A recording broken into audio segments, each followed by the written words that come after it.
ఉప్పు కర్పూరంబు నొక్క పోలిక నుండు చూడ చూడ రుచుల జాడ వేరు అని ఉప్పును కర్పూరాన్ని పోల్చి పద్యం రాసిండు వేమయ్య వెనకట. చూస్తందుకు ఒక్క తీరుగా అవుపడ్డా ఆటి గుణము రుచి వేరే వేరే. ఆల్ ఇన్ వన్ అన్నట్టు గణేష్ బాలాజీ లగ్ధర్ ఆయిల్ కంపెనీ పేరుతోని ఇచ్చట అన్ని బ్రాండ్ల నూనెలు లభించునని దుకాణం పెట్టి లీటర్ నూనె సీసాల కాడికెళ్ళి 20 లీటర్ల టిన్నుల దాకా అమ్ముతున్నారట.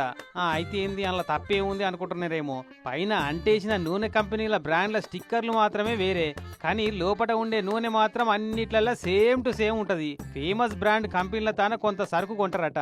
కొన్న ఆ డబ్బాలలోకి వెళ్ళి సగం పడ నూనె తీసి కింద ట్యాంకర్లల్లా డ్రమ్ములలో నిల్వ చేసి పెట్టుకున్న లూజ్ ఆయిల్ ను కలిపి మళ్ళా ఏర్పాటు కాకుండా అచ్చం ఒరిజినల్ బ్రాండ్ కంపెనీల పేర్లున్న స్టిక్కర్లు అంటేసి సీల్ చేసి డీలర్లకు అంటగడుతున్నారట.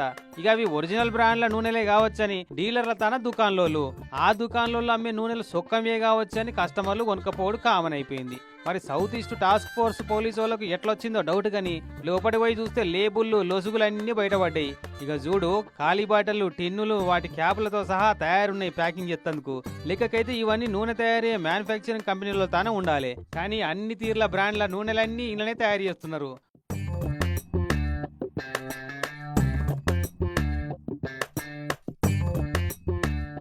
పట్నం మలక్పేట గంజ్ మార్కెట్ లో ఉంది నూనె డిస్ట్రిబ్యూషన్ దుకాణం. మరి ఎన్నేళ్ల సంది నడుస్తుందో ఈ దాందాగాని చూడుర్రి ఎంత మోసం ఉందో.